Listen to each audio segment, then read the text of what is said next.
Nous sommes là et c'est décidé, on se lance. Mais pour se lancer, il faut bien se munir de prérogatives. Comment ça se passe pour créer son entreprise? La coach est là, Lola Weiss, bonjour à vous. Bonjour Alix, bonjour Marco. Ça va bien? On a un jingle très bien. ou pas? Akusa Christelle, on y va pour le jingle Ou pas? Ok, si on n'a pas de jingle, on va aller avec vous. Alors, c'est la hantise de tout un chacun. Lancer, créer une entreprise, on se dit, ça va marcher, ça va pas marcher. Est-ce que je vais prendre la honte, je vais prendre un râteau, ou bien je vais avoir la chance du débutant? Alors, comment on saupoudre tout ça? Dites-nous tout, coach. Alors aujourd'hui, justement, on va parler de création d'entreprise, de personnes qui veulent se lancer. Avant de se lancer, il faut bien penser son projet. Mais avant tout, il faut réaliser ce qu'est un entrepreneur, l'ADN de l'entrepreneur. Et pourquoi est-ce que vous voulez entreprendre? Très souvent, on entend dire « je veux devenir riche ». Je veux me déplacer en jet privé, je veux faire comme tel milliardaire, je veux avoir ce bateau, je veux avoir les billets de banque, je veux tout ça. En réalité, être entrepreneur, ce n'est pas ça. Je veux des vacances. Être entrepreneur, ce n'est pas non plus les vacances. Il faut avoir une claire compréhension de ce qu'est un entrepreneur et ce qu'est l'entrepreneuriat en réalité. Tout le monde va à l'entrepreneuriat comme une solution facile pour une belle vie. L'ADN de l'entrepreneur, ce n'est pas la Porsche qu'on voit à l'écran ou l'hélicoptère qu'on voit passer sur les écrans maintenant. Ce n'est pas du tout cette vie-là. Le compte en banque est très loin d'être rempli. Ce n'est pas ça. Être entrepreneur, c'est avant tout de pouvoir comprendre qu'on apporte une solution et que ça va mettre du temps. Donc, l'entrepreneur, déjà, c'est une personne patiente. Donc, je vais essayer de donner un peu les traits de personnalité. Si jamais vous suivez Matin Bonheur ce matin, que vous pensiez entreprendre et que vous ne vous reconnaissez pas dans ces traits de personnalité, c'est peut-être pas forcément, voilà, ce n'est pas forcément pour vous. Parce que ça n'a rien, voilà, quoique, ça n'a rien à voir avec ce qu'on a comme perception de l'entrepreneuriat, la belle vie, le fleuve tranquille. Non, pas du tout. L'entrepreneur, j'aime bien dire, c'est un peu comme une personne, comme on dit se lancer, c'est comme quelqu'un qui se lance avec un parachute, sans parachute, et qui fabrique son parachute pendant la descente. C'est véritablement ça. Si on doit imager l'entrepreneur, c'est vraiment ça. Le saut en parachute, sans parachute, et on le fabrique en descendant. L'entrepreneur, c'est une personne, oui, c'est une personne qui n'est pas du tout averse au risque. C'est une personne qui embrasse même les difficultés. Si on lui demande, est-ce que tu préfères avoir un revenu stable, je ne sais pas, de 1 million par mois, ou galérer pendant, je ne sais pas moi, 5 années, peut-être 10 ans, ne rien toucher, devoir emprunter de l'argent, devoir habiter chez des gens, mais finir milliardaire, c'est une personne qui est prête à prendre ce risque-là. Il est prêt à prendre ce pari-là sur l'avenir. Donc si vraiment tu aimes ta zone de confort, tu ne veux pas en sortir, tu veux véritablement garantir tes revenus mensuels, l'entrepreneuriat, en tout cas dans ses premières années, ne va pas du tout ressembler à ça. L'entrepreneur, c'est également une personne qui est déterminée. Je dis tout ça parce que souvent, lorsqu'on dit « c'est décidé, je me lance », c'est souvent sur un coup, on va dire, on se dit « j'ai la bonne idée ». Mais il existe aussi ce qu'on appelle les fausses bonnes idées. C'est-à-dire que sur papier, ça paraît bien, l'idée paraît intéressante, mais elle ne répond à aucun besoin. Je reprends. Elle ne répond à aucun besoin. Le besoin est très important. Très souvent, les gens n'y pensent pas. Ils se disent que je veux lancer telle boutique de vêtements, la énième boutique de vêtements à Abidjan. Moi, mes habits seront trop jolis. Ça ne suffit pas pour se lancer dans l'entrepreneuriat. Alors, moi, j'ai une question à vous poser. Je suis un bel homme ou je suis une belle femme? Je suis un bel homme, je suis, entre guillemets, on me donne de l'argent, une dame me donne de l'argent pour faire un commerce. Ou je suis une belle femme, un monsieur me donne de l'argent, met tout à ma disposition pour faire un commerce. Suis-je pour autant homme d'affaires ou femme d'affaires? Alors moi, je veux juste poser la question. Comme ça, là. Parce qu'il y a des femmes, il y a des personnes qui disent « je suis un homme d'affaires ». Parce qu'on a eu quelqu'un sur notre route qui nous a donné de l'argent, on est homme d'affaires. Non, mais en fait, expliquez-leur bien la signification. Le beau, je me posais la question, pourquoi est-ce que Marco insiste sur le bel homme ou la belle femme? Non, je ne parlais pas de moi, je parlais de quelqu'un d'autre. Moi, mais en réalité, ça n'a rien à voir également avec la beauté, la classe, le swag de l'individu. Ça n'a rien à voir avec l'argent que tu as. Parce que tu vas juste investir, mais tu ne vas jamais récupérer l'argent. Parce que l'entrepreneur Et souvent, moi, je dis, il faut faire aussi la différence entre un entrepreneur et un homme d'affaires. L'homme d'affaires n'a pas forcément envie de construire quelque chose de durable. L'homme d'affaires va plus d'opportunité en opportunité. Voilà. C'est-à-dire qu'il saisit un marché qui passe, qui est intéressant, il injecte de l'argent, il met en place un dispositif, il récupère, on va dire ce qu'il a investi, plus bénéfice, et il en sort. L'entrepreneur est plus dans une démarche on va dire, de long terme, de construire une entreprise qui va être pérenne. Une vision. Une vision et souvent une entreprise qui ne va pas forcément diriger ad vitam aeternam. C'est-à-dire qu'à un moment donné, il peut la vendre, elle peut être rachetée, il peut avoir des investisseurs qui vont faire grossir l'entreprise. L'entrepreneur, c'est quelqu'un qui apporte, comme je disais tout à l'heure, une solution. C'est-à-dire, tu vois que, par exemple, Marco et Alix sur cette table, j'improvise, ont besoin de quelque chose pour soutenir, on va dire, leurs cartons sur lesquels ils ont mis leurs notes. Tu remarques ça et tu dis, tiens, je pourrais créer un système qui bloque les cartes pour tous les journalistes. Et je propose ça j'ai une cible bien précise, les journalistes de la RTI, etc., etc. Donc, je vois un besoin et puis je me dis, par rapport à ce besoin-là, une situation qui a été mal adressée ou pas du tout adressée. Et donc, je propose une solution à cela. Et ensuite, je regarde, en fonction du marché, est-ce que ça va être rentable ? Parce que ça peut être une belle idée de proposer ça. Mais en réalité, quand tu prends en compte les coûts de fabrication de cet appareil, quand tu prends en compte le coût de commercialisation, etc., etc., tous les coûts liés à la vente de cet article, tu te retrouves à faire des pertes. C'est une fausse bonne idée. Donc déjà, il faut pouvoir identifier le besoin.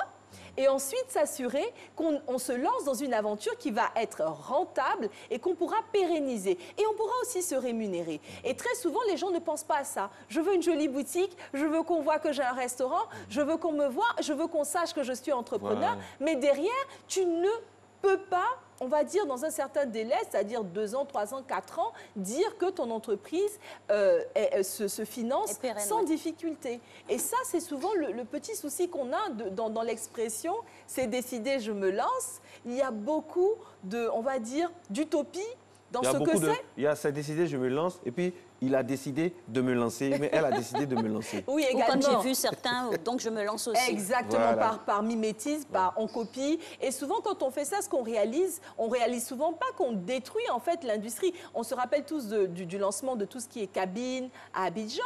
Au départ, c'était un business rentable pour ceux qui se sont lancés. Mais une fois que tout le monde est venu se lancer dans ce business-là, c'était compliqué. La réalité, c'est que l'entrepreneur, c'est également quelqu'un qui doit travailler beaucoup plus que le salarié. Il ne faut pas se tromper. Si le matin, tu as du mal à te réveiller, si le matin, tu te dis « oh là là, encore, il faut que j'y aille », si dès qu'on te dit « fais 1 heure supplémentaire », tu as des migraines, prépare-toi à faire beaucoup plus que ça. L'entrepreneur, en moyenne, fait 300, on va dire par an, 300 heures au minimum de plus qu'un salarié normal. Même un salarié, manager, busy, etc., ne peut pas comparer son emploi du temps avec l'entrepreneur. Parce que l'entrepreneur a du mal également à faire le distinguo entre sa vie personnelle et sa vie professionnelle. Pourquoi? Parce que ses finances personnelles sont engagées dans le projet.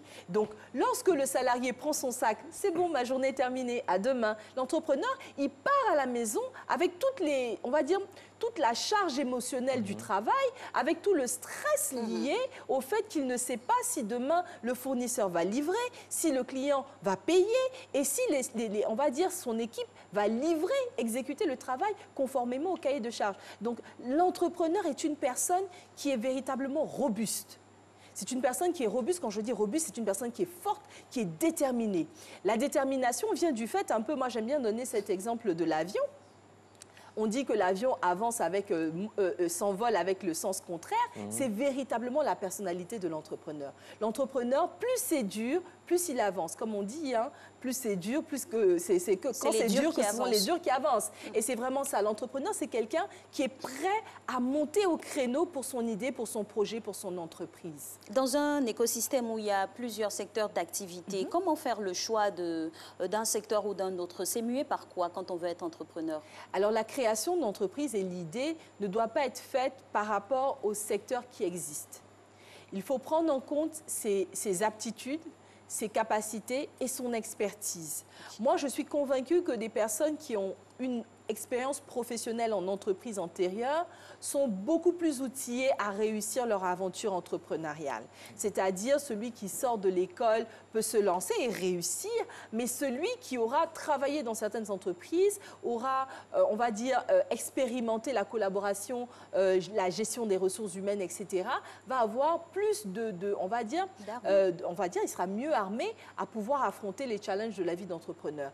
Et surtout, de travailler, de lancer son entreprise dans un domaine dans lequel on a déjà une expertise, c'est déjà un plus. Donc, il ne faut pas regarder les secteurs d'activité qui bougent dans le pays uniquement, mais il faut regarder surtout les secteurs d'activité où soi-même, on a eu à développer une certaine expertise, mais aussi une notoriété. C'est-à-dire qu'on vous connaît pour maîtriser ça ou ça. Alors, coach, c'est vrai, hein, on va tout dire, on va donner les meilleures définitions ici. Nous connaissons nos pays africains où rien n'est sûr à 100%. Non, il faut dire la vérité. À Matin Bonheur, il n'y a pas de langue de bois. On va être le plus beau entrepreneur, mais on sait comment ça se passe. C'est comme si c'est une tontine, quoi. C'est quand il y en a qui sont là, il y a certains entrepreneurs qui marchent, et quand il y a d'autres qui viennent après, il y a d'autres entrepreneurs qui ne marchent plus. Ça, c'est un. Et de deux, quel est l'état d'esprit que l'entrepreneur doit avoir quand, par exemple, il y a des violences dans des villes, comme on voit comme ça, il y a des destructions? Quel est l'état d'esprit qu'il doit avoir quand tout son business est gâté par une violence qui ne dépend pas de lui? Quels sont les ressorts qu'il doit avoir? D'accord, donc tout ce qui va être, on va dire, extérieur à l'entrepreneur. C'est pas prévu. Il a eu une bonne vision, comme vous dites. Il a eu bien, il a tout bien pensé. Il est entrepreneur, il sait qu'il va faire 300 heures. Et puis autour de lui, il y a de la violence, il y a des armes, il y a tout, il y a de la violence. Il y a des facteurs extérieurs qui interviennent. Il quitte le pays ou bien il reste tout ce qu'il fait? Il ne quitte pas le pays. L'entrepreneur est un fou ambulant. Pourquoi je dis que c'est un fou ambulant? C'est-à-dire que c'est une personne qui croit tellement. C'est pour ça que je dis, si vous doutez de votre projet, je ne suis pas très sûre, c'est qu'il faut laisser. Parce que l'entrepreneur, c'est une personne qui va toujours dire que je suis convaincu que ce produit-là, ce service-là, va venir transformer une vie, apporter un bien-être, etc. Certes, ça va être difficile. Il peut même se retrouver à fermer son entreprise. Et c'est en cela que je parle de folie. Je vous donne une petite image et en fait, c'est vraiment quelque chose qui m'a marqué. Il y a quelques semaines, j'ai un ami qui faisait un post et qui disait comme ça qu'être entrepreneur, c'est comme être une personne sur le dos d'un lion et toute la population vous acclame. Bravo, il est fort, il est incroyable. Et lui-même, il se pose la question, mais comment j'ai atterri sur le dos du lion, comme on dirait ici en Côte d'Ivoire, qui m'a envoyé? Comment est-ce que j'ai fait pour me débrouiller jusqu'à aujourd'hui et ne pas me faire dévorer par ce lion? C'est vraiment ça l'entrepreneur. C'est-à-dire qu'il se lance, il croit en quelque chose, mais lui-même, il y a cette incertitude-là qui peut, on va dire, bouleverser toute sa planification du jour au lendemain. Parce qu'un entrepreneur vit dans un pays, il vit dans une économie et il y a pas mal de choses qui sont, on va dire, totalement indépendantes de sa volonté. C'est-à-dire qu'on parle des impôts, on parle de ceci, on parle des ressources humaines, on parle de la stabilité du pays, tellement de choses, surtout ici, comme Marco, tu le disais, sur notre continent, il y a tellement de choses qui se passent qui peuvent totalement paralyser la meilleure idée au monde. Mais l'entrepreneur ne regarde pas ça et surtout, il n'a pas peur de l'échec. Si vous avez peur de l'échec, l'entrepreneuriat n'est pas pour vous. Si vous regardez les plus grandes histoires, sans faire de publicité, les plus grands noms, de Mark Zuckerberg jusqu'à Steve Jobs, KFC, en parlant de KFC ou encore le directeur d'Alibaba, ce sont des personnes qui ont d'abord échoué ou qui étaient à 2 minutes ou à 2 secondes de totalement tout arrêter et peut-être devenir clochard, mais ils ont continué. Ils ont continué. L'échec fait partie de l'apprentissage. Mais la différence, c'est qu'eux, c'est dans des pays développés où tout est un peu planifié quand même. Mais on a des histoires comme ça ici aussi. On a des histoires peut-être que... En fait, c'est pour ça que je dis souvent, l'Afrique doit, on va dire, raconter son histoire. L'Afrique doit raconter son histoire. Peut-être qu'on a des entrepreneurs brillants comme de cette envergure-là, mais qui ne sont pas connus parce que financièrement, ils n'ont pas le même pouvoir d'achat, mais ce sont également de belles histoires. On a de très, très belles histoires de personnes qui se sont lancées, qui ont dû faire un repli et qui sont revenus. Exister, c'est insister. Exactement, c'est tellement bien dit. Exister, c'est insister. Et dans l'entrepreneuriat, c'est encore plus vrai, parce qu'il faut véritablement passer par l'échec pour bien gérer le succès. Dans l'échec, il y a tellement de leçons. Et l'échec n'est qu'un... Dans l'échec, il y a chèque. De gros chèques en banque, n'est-ce pas? Un chèque blanc en plus. Et donc voilà, et l'entrepreneur, ça va être quelqu'un qui va se lancer, qui va démarrer son activité, qui va tomber, mais surtout, il faut qu'il apprenne. Parce que chaque échec n'est pas en réalité un échec. C'est ce que j'essayais de dire tout à l'heure. L'échec est en fait une leçon. Une leçon qu'il doit intégrer au fond et à la forme de son entreprise. C'est-à-dire qu'à chaque fois qu'il va trébucher, il doit réussir à, on va dire, à résumer ce qui l'a amené à échouer dans un nouveau projet d'entreprise ou dans un ajustement du projet qu'il avait.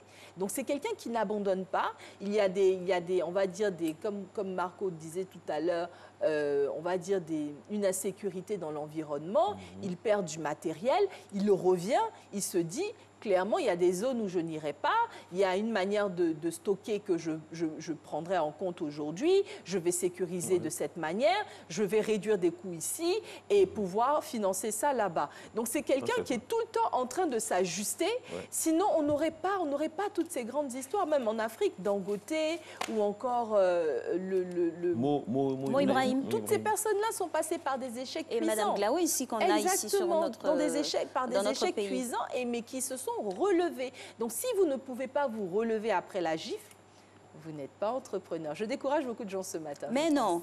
Alors, coach, à quel moment intervient le volet fonds, les capitaux? Parce qu'on se dit dans l'imagerie qu'il faut avoir vraiment assez d'argent ou s'endetter considérablement avant de se lancer. Comment ça se passe? Alors, justement, on va, dans une deuxième partie qu'on fera peut-être la semaine prochaine, vraiment parler des clés pour réussir, mais on va vraiment parler du financement. Merci pour les billets de banque derrière nous. Oui, les billets de banque. Ça motive. Hein? Ça motive.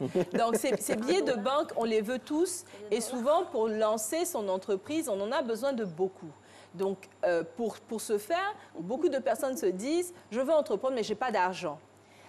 Je recommande vivement à toutes ces personnes-là qui ont un projet, qui ont une idée, qui regardent Matin Bonheur ce matin et qui se disent « moi, mon seul projet, tout ce que coach a dit, je suis comme ça. Mon seul problème, c'est l'argent. » Je demande à ces personnes-là de revoir véritablement leur idée et la manière dont ils comptent exécuter le projet. En réalité, ce dont un entrepreneur a besoin plus que l'argent, et je vais vous étonner, ce sont les clients.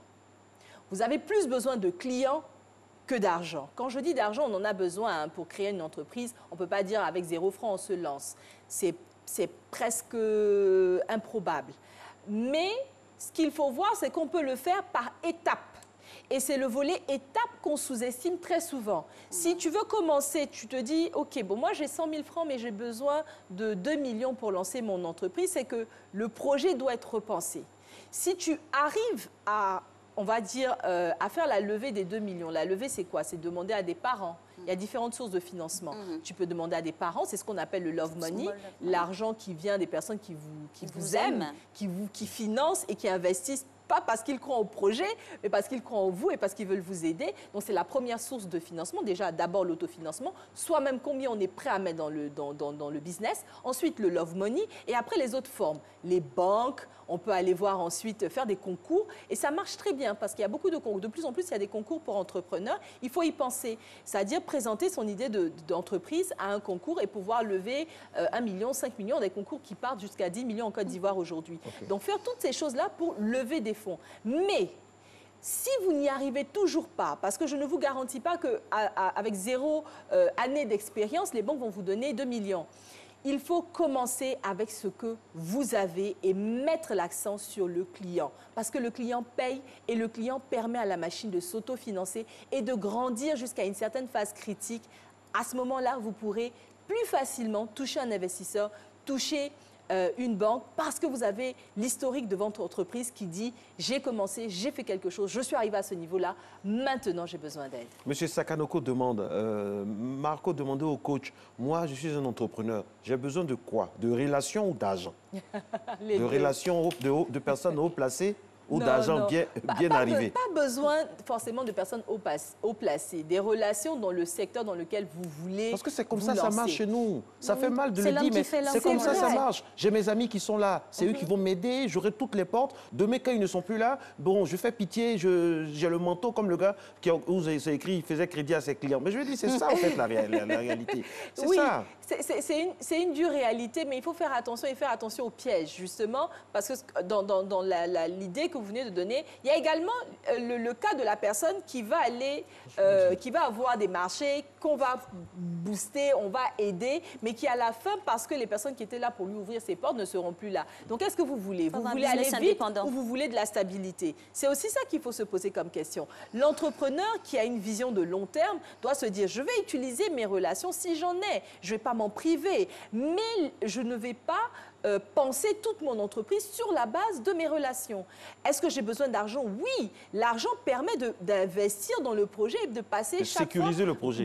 Pas uniquement de sécuriser, mais aussi de passer à la vitesse supérieure. C'est-à-dire que, voilà, de le développer. C'est-à-dire qu'à un moment donné, vous allez avoir besoin d'investir, vous allez avoir besoin de trésorerie également. La trésorerie, c'est ce qui vous permet de maintenir le rythme et de faire face, en fait, aux achats, aux investissements nécessaires au fonctionnement de votre entreprise. Donc, tout ça, l'argent est important. Mais surtout, il vous faut l'expertise. On n'en parle pas assez.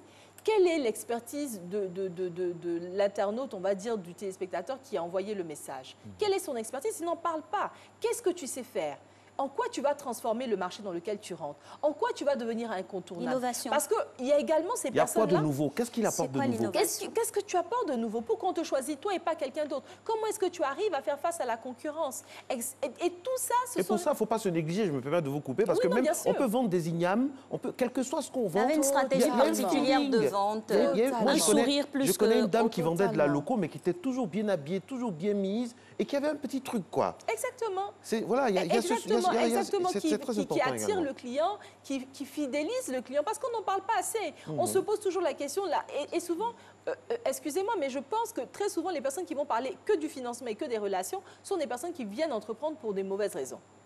Parce que si on est animé par l'envie d'apporter une solution à sa génération, on ne va pas d'abord penser à ça. On ne va pas d'abord penser aux obstacles. L'entrepreneur ne pense pas d'abord à ce qui va le bloquer. Il pense aux opportunités. Il ne pense pas à ce qui est impossible. Il pense aux possibilités. Il ne pense pas à ce qui va l'arrêter. Il pense à ses ailes que lui seul voit et ces ailes qui vont lui permettre de dépasser ce que ses prédécesseurs ont fait parce qu'il vient avec de l'innovation, il vient avec des idées nouvelles, il vient avec une détermination. Et tout se résume pratiquement au service, parce qu'ici, sous nos cieux, le service, il laisse à désirer quant à l'approche avec le client. Et justement, le service permet de fidéliser. On a plein de personnes qui lancent de très beaux concepts, bien, et puis après... très beaux concepts de restaurants. Cela dit, c'est très important. C'est très important qu'on donne tous ces conseils avec Coach Lola. On est très, très heureux. Mais tout que ça donne, que ça serve de leçon aussi, ça donne des indications à ceux qui nous gèrent, qui nous managent, pour qu'il y ait un environnement propice. Parce que si on a un environnement propice, neutre avec N majuscule, qui permet à tout le monde de s'épanouir, quel que soit d'où on vient, quelles que soient ses contingences, quelle que soit son histoire, sa spiritualité, ses pensées politiques, ses appartenances, tout ça, ce serait bien aussi. Ça va permettre à plus de personnes de se lancer et de ne pas aller ailleurs. Et ce serait bien pour le pays. Merci beaucoup, coach, pour votre intervention. Merci. Je rappelle qu'avec vous, nous parlions de la création d'entreprises. Oh, comme on a beaucoup à dire sur ce sujet. On reviendra pour une autre partie avec vous.